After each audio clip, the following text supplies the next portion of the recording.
then we have Psalm 90, 1 through 6, 13 to 17. It says guest Connie Wakefield here. So I'll go ahead and read it if that's okay with you, Connie. I was wondering why you were sitting back there, but that's okay. I thought it was a good idea because these were fairly long sections, so I did appreciate that. But I'm thinking it's corny, so I'll just go ahead. Our laughing verse version. Lord, in every generation you have been house and home to us. You are God and have been there from time to time. Even before you brought the mountains to birth, even before you created the planet or anything on it. You tell us when our time is up, and you return us to the earth which we came. From where you look, 1,000 years is a blink of an eye, and the ancient past is like yesterday. Our lives pass as if they had erased completely. They are gone like a dream. Like cut flowers, they are fresh and new one day and faded memories the next. It's time for a change, Lord. Hasn't this gone on long enough? For pity's sake, give us a break. Let a new day dawn, and give us our fill of your love and loyalty, so that our lives may be full of smiles and laughter till the end of our days. Give us, give us more days of happiness than days of suffering you sent. May the years where evil reigned be canceled out by years of joy. Make your actions clear to those of us in your service. Let your children see your strength in all its glory. Put us in your good books, O Lord our God, and give us a rich return on all our labor, that the work of our hands may turn to gold. In our readings of the scriptures, Daniel 3:16 through 30. This is the New Revised Version. Jesse had asked me if there was the Aloha version. That is only the New Testament. So unfortunately, maybe before I go, I'll actually try and do the Old Testament in the Hawaiian version. Had never thought of that. Shadrach, Meshach, and Abednego answered the king, O Nebuchadnezzar, we have no need to present a defense for you in this matter. If our God, whom we serve, is able to deliver us from the furnace of blazing fire and out of your hand, O king, let him deliver us. But if not, be it known to you, O king, that we will not serve your gods, and we will not worship the golden statue that you have set up. Then Nebuchadnezzar was so filled with rage against Shadrach, Meshach, and Abednego, his face was distorted. He ordered the furnace heated up 7 times more than it was customary, and he ordered some of his strongest guards in his army to bind Shadrach, Meshach, and Abednego and throw them into the furnace of blazing fire, so that the men were bound, still wearing their tunics, their trousers, hats, and their garments, and they were thrown into the furnace of blazing fire. Because the king's command was so urgent and the furnace was so overheated, the raging flames killed the men who had lifted Shadrach, Meshach, and Abednego. But the 3 men, Shadrach, Meshach, and Abednego, fell down bound into the furnace of blazing fire. Then King Nebuchadnezzar was astonished and rose up quickly, and he said to his counselors, was it not these 3 men that were bound and thrown into the fire? They answered the king, true, O king. He replied, but I see 4 unbound walking in the middle of the fire, and they are not hurt, and the 4th has an appearance of a god. Nebuchadnezzar then approached the door of the furnace of blazing fire and said, Shadrach, Meshach, Abednego, servants of Most High God, come out, come here. So Shadrach, Meshach, and Abednego came out of the fire, and the satraps and the prefects, the governors, and the king's counselors gathered together and saw that the fire had not had any power over the bodies of those men. Their hair on their head was not singed, their tunics were not harmed, and not even the smell of the fire came from them. Nebuchadnezzar said, "Blessed be the God of Shadrach, Meshach, and Abednego, who sent an angel and delivered his servants who trusted in him. They disobeyed the king's command and yielded up their bodies rather than serve and worship any god except their own God. Therefore I make a decree: any people, nation, or language that utters blasphemy against the God of Shadrach, Meshach, and Abednego shall be torn limb from limb, and their houses laid in ruins.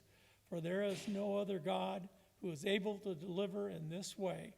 Then the king promoted Shadrach, Meshach, and Abednego to the province of Babylon.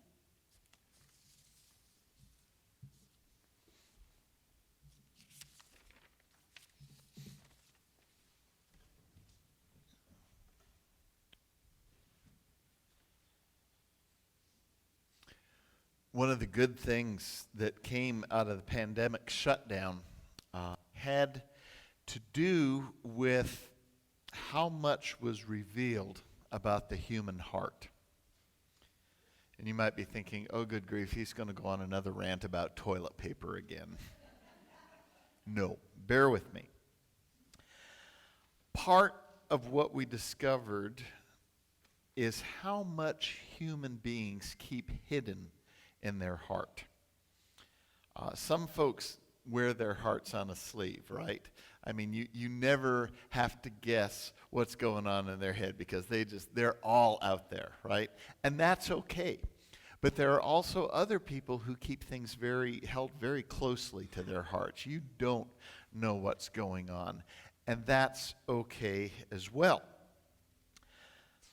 But the pandemic was revelatory, because some of the things that we humans kept hidden in our hearts got driven to the surface. And you might be thinking, pray tell, why do you think that's such a good thing, Pastor? There were some ugly attitudes and behaviors on display during that time that didn't seem very good at all. Fair point. But it's always good when truth is revealed, even when that truth is ugly or embarrassing. To unveil that which was once hidden can be enlightening, and in some cases, even liberating. And let me give you an example of this. About 20 years ago, I had the privilege of driving the Reverend Susan Street Beavers from the Roanoke, Virginia airport to Newcastle, Virginia, where Craig Springs was, our camp and conference center in Virginia. Susan was the keynote speaker for our annual men's and women's retreat out at Craig Springs. So I get to drive her from the airport to the camp. Susan, at the time, was the director of our denomination's reconciliation ministries. Susan is black. Our camp and retreat center was located in the Appalachian Mountains, about an hour from Roanoke and about 45 minutes from Blacksburg, where Virginia Tech is. It was out in the sticks and hollers, as they still say. And along the way, we were having a great time just talking about our mutual connections in the disciples, and we were talking about what great things are going on in reconciliation ministry, and how our newly formed anti-racism team in Virginia was doing, just having a great time. But the closer we get to the camp, all of a sudden we start seeing these Confederate flags on the poles and in the windows of houses. That was the weird thing, is when people, I don't know what it is back there, but some people thought that they would be great curtains And so they would just kind of put these Confederate flags up in their windows. The problem is as we got closer to camp, we even saw a Klan flag flying.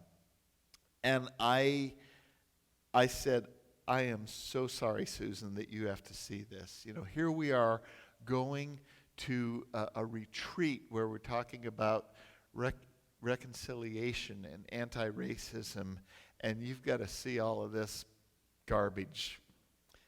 And she said, oh, this doesn't bother me. I said, how in the world does this not bother you? This bothers me because it just shows you how deep the racism is here still in this part of the country. And she says, that's true. But at least I know where these people stand and what they represent. They don't scare me. She says, the racist who scares me are the ones in three-piece suits sitting behind their desks at the Capitol building in Richmond because I don't know where they stand. Their agenda is hidden. So yes, the pandemic revealed a lot about us. We could have used that time that we were under restrictions to engage in some healthy self-reflection and discover new ways in which we could come together. And honestly, let's be honest. In a lot of ways, we did do that. In a lot of ways, we did come together, and we did some great things. But in the big picture, the picture that history will judge us for, maybe that didn't happen so much. And again, maybe it's a good thing because those divisions and the reasons for those divisions came to the surface. They were revealed. What we learned is that fear drives us to do awful things, especially religious people. I don't know what it is, because when religious people are driven by fear, it shows the world how small we think God is. And, sure, we sing songs and talk a lot about the immeasurable creator God whose love has no limits. But as I've said for the last few weeks, we cannot get our heads wrapped around the height and depth and width of God because we cannot put God in a box. So what do? Well, we hoard wealth. We hoard resources. We are lured into believing lies and conspiracies. We trust, as the scriptures say, what our little itching ears want to hear, rather than trusting God to provide. So if you wanted to relate this to maybe a Ten Commandments type of thing, maybe thou shalt not covet is at the heart of that kind of an attitude. But I want to deal with another Big Ten sin this week, okay? Let's talk about number 2 on the list of 10, which is about idolatry and the worship of false idols. And that's what Kevin read here this morning in the book of Daniel. Our lesson today is the story of Shadrach, Meshach, and Abednego. 3 men who were brought before the Babylonian king Nebuchadnezzar. Didn't Jesse say something back in September about Nebuchadnezzar? Yes, I did. And I want you to remember, where the scriptures speak, we speak. Or as the old movie disclaimers say, all connections between these characters and any persons living or dead is purely coincidental. Okay? Anyway, on a day when the leaders of a particular province were gathered to welcome King Nebuchadnezzar, the king commanded everyone to bow down before a 90-foot tall golden idol. To give you the scale of what that is, the lighthouse at Cape Hatteras is exactly 90 foot tall. Okay? Everyone was to bow down. When a trumpet sounded, everybody was to bow down to this idol. And so when that happened, when the trumpet did blow, everyone bowed except Shadrach, Meshach, and Abednego. Say that. It's hard to say. Shadrach, Meshach, and Abednego. All right. This story took place during Israel's exile to Babylon, where the number one rule in Babylon, if you lived in the empire of Babylon, this is the number one rule. You will honor and pay tribute to the gods and symbols of Babylon. You can practice your religion because, why not? We don't want you all to rebel and cause trouble for us. So by all means, practice your religion. You do you. But just remember who's really in charge here. The gods of Babylon as represented by the king and by this idol. But these three men were good and faithful Hebrews. Their number 1 and 2 rules were, thou shalt have no other gods before me, and thou shalt not make unto thee any graven images, otherwise known as idols. That's why these men refused when they were told to bow and pay tribute to this huge statue. Funny, sort of funny, how some people get themselves in a pickle for bending a knee at public events, but these three got in trouble for not bending a knee. Go figure. But either way, Shadrach, Meshach, and Abednego were participating in a non-violent act of resistance, of protest.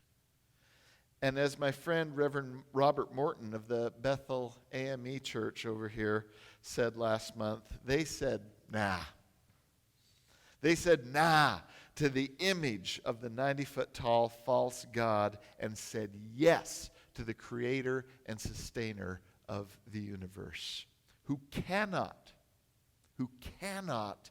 be contained in statues or boxes or any human-made objects.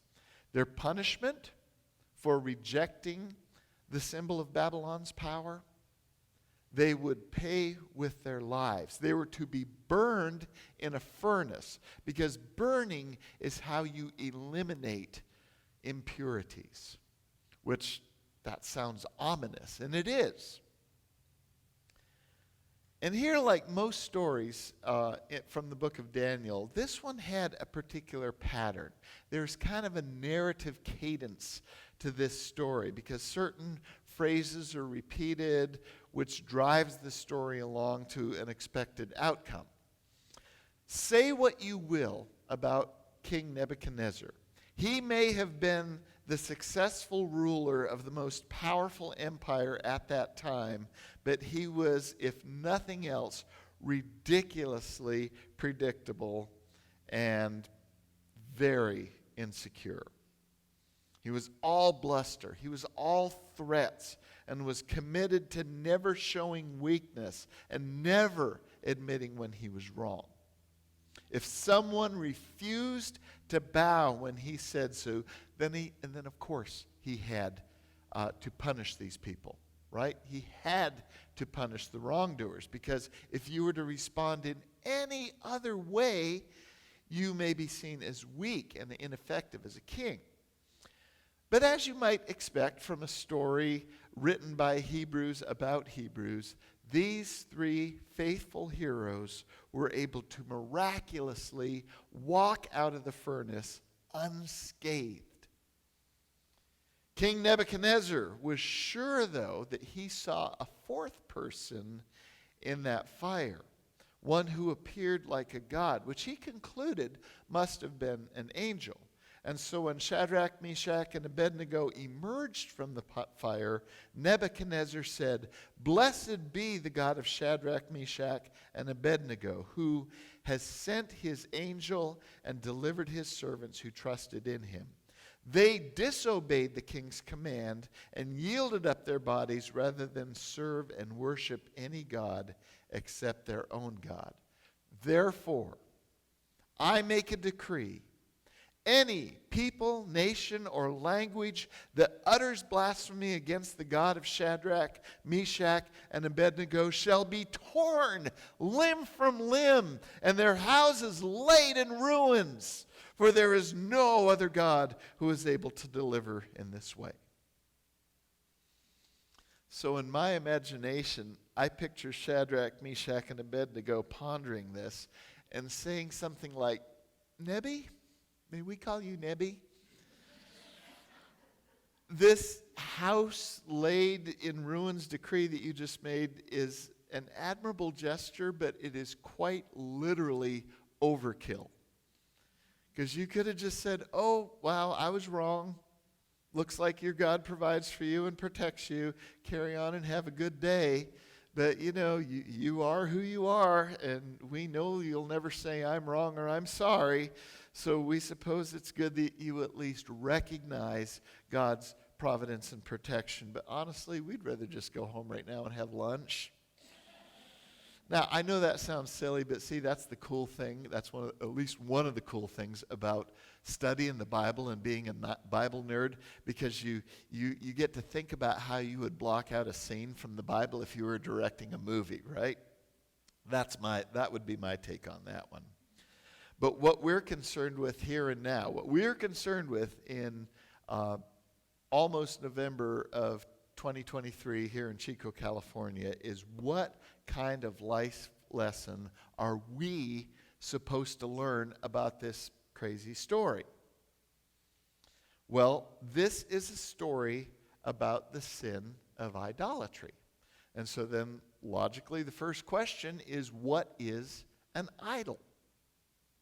Well, an idol is a human-made image of a god or some other deity built to remind people to say thank you for whatever that idol represents. So if the idol is a fertility god or something like that, maybe the expected response would be, well, thank you for providing us with the virility to keep the population growing.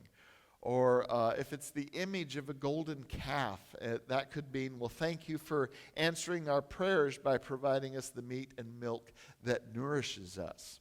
But the commandment that the Israelites received from God during their 40 years in the wilderness after they had been in slavery in Egypt was that people should only recognize one God, and that you will have no other God ever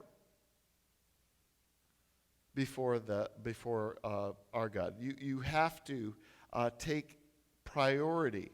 Yahweh, the God of Israel, takes priority over everything. And yet, here we read stories like this one from Daniel, and we sort of nod and wink at the absurdity of the situation, but the story wasn't designed for us to believe that God can keep the human body from burning in a furnace, although some people might tell you that. But what this story is really about, and what it's really designed to do, is for us to ask ourselves, what are the images or idols in my life that take priority over God? Now, I could do what most other preachers do when asked to reflect on what our idols might be. And do you know what preachers like to do? We like to make lists, right? Vice and virtue lists. We could even take the Jeff Foxworthy route here and call this, you might be an idolater if, but I'm not sure that would work here in Chico. So, because we could list so many uniquely American idols like wealth, status, materialism, entertainment, toys, possessions, all sorts of things. But I will just cut to the chase right here and now and make it simple. It really does not take much effort, energy, or imagination to figure out what we let stand in the way of God and what priorities we place over following God. Because whether it's person, place, thing, action, or attitude, if you think it's more important than God, if your behavior demonstrates that it's more important than God, then it is an idol. And we are commanded to say no to all sorts of idols, all shapes, sizes, and attitudes. It is one of the most difficult of the 10 Commandments. Because some of the 10 Commandments we consider no-brainers, right? Like don't lie, don't steal, don't murder. But it's those first 3 that trip us up, because those first 3 commandments deal with our relationship with God. We don't always have the luxury of our idols being as obvious as this huge gilded statue. But I suppose sometimes maybe they are that obvious. But it's those more subversive idols, those idols of our attitude that will always bring us down.